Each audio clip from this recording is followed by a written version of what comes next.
Assalamualaikum and hi, my name is KNJ1033 with my case number 113324.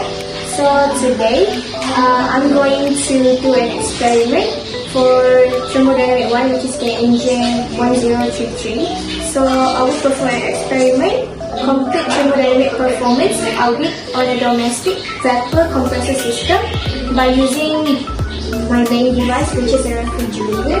And the refrigerator I use is Thermodynamics and RBB211P. So I'm using refrigerant R600A. So onto it. So as you can see it here, it placed on the corner, which is a poorly ventilated area, which there's a small gap between the wall and the refrigerator itself. Also same goes to here. So yeah, then also there's a lot of stuff going on here. There's a lot of stuff inside up here, also inside. So yeah, let's go into. So basically this is a specification plate where I'm using Panasonic and RBB211P. This is where I'm taking the dimensions, where the width is 525 millimeters, for the depth is 583 millimeters, and for the height is 1455 millimeters. This is where I'm taking the temperature of the freezer, where I let the thermometer sit inside of the freezer for a while, and the result, I got 4 Celsius for the temperature of the freezer, which is the TL for this experiment. I'm taking the measurement of the T initial of the hot boiling water, and I got 85 Celsius. Then I put the hot water inside of the freezer and let it inside for 15 minutes. Then take a new measurement of the temperature, and then I jot it down on the paper. And this will be happen for 90 minutes, which is I took 6 temperature reading of the water, and the final temperature is going to be 4 Celsius. This is the schematic diagram for my refrigerator. So the cold reservoir is actually the freezer, and the hot reservoir is actually the kitchen. So with the TH, which is the room temperature, we have is equals to 30 Celsius, and the TL, which is the temperature of the freezer, is equals to 4 Celsius. And also from the refrigerator plate, we had the VW net in, which is 94 volt. So for the QH and the QL, we're going to try to calculate to find it later on.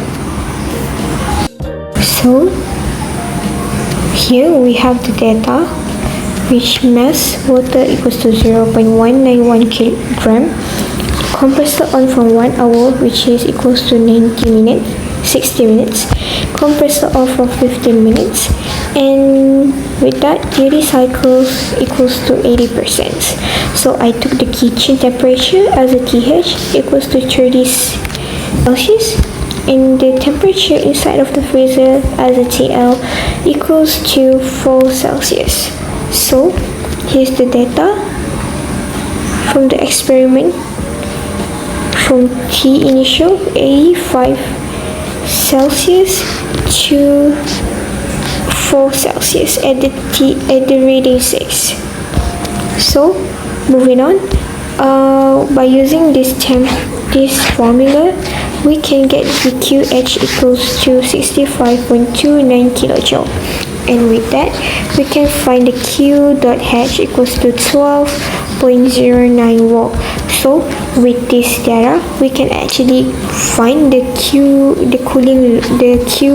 load, which is a cooling load, equals to 106.09 volt by using this, which is energy balance equations. So moving on, we will go to find the COPH for the refrigerator from the information that we got up here, we can continue to find the COP actual, and then we can get 1.13 of the COP actual. So, and for the COP reversible, we're going to use this formula, which is 1 over TH over TL minus 1.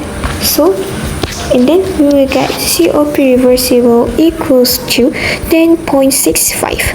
As we can see here, the differences between COP actual with the COP reversible, which is the COP ideal for the refrigerator, is significantly different, where why is my fridge is 9 times less efficient to compare with the COP ideal.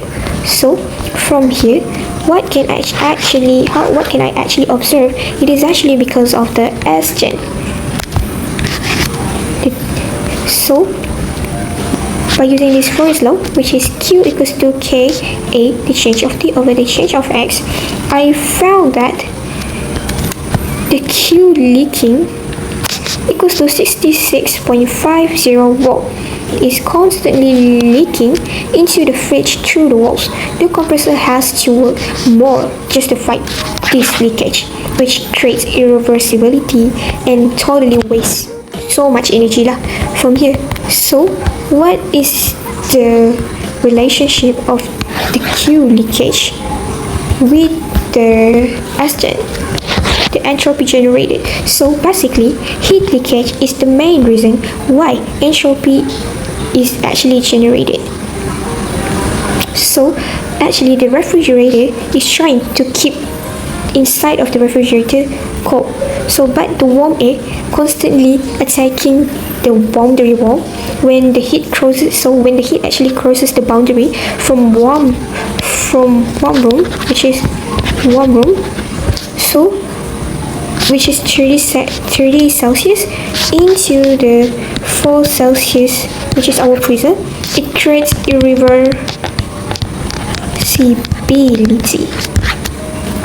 So with that, actually S-gen generated because of the heat leakage is equals to 1.1255. How we got the S-gen? We used the change of S system water, and using MC ln T2 over T1 equals to negative 0.2068 kg over K, and we need to find the change of S surrounding, and we will get 1.3323, and by combining it into the formula, and we will get the S generated 1.1255 kilojoule over K, that generated because due to the heat leakage here. The more heat leakage, the more S-gen actually generated, and the lower COP actually happening. So based on my entropy calculations and the observation that I can do based on the surrounding and the condition of the refrigerator itself, my forensic observation showed two big real-world problems. First is putting items on the top of the fridge. This acts like a thermal blanket, trapping heat that is trying to rise and escape. Then the second is the distance from the wall. If I push the fridge too close to the wall, the hot air from the condenser gets trapped. This makes the area behind the fridge much hotter than the rest of the room. So both of these mistakes force the compressor to work at a much higher pressure to push heat in that trapped hot air. In thermodynamic terms, this increases the temperature at the boundary, which increases the entropy generations and drag our actual COP down to 1.3, far away from the ideal coordinate limit, which is 10.65.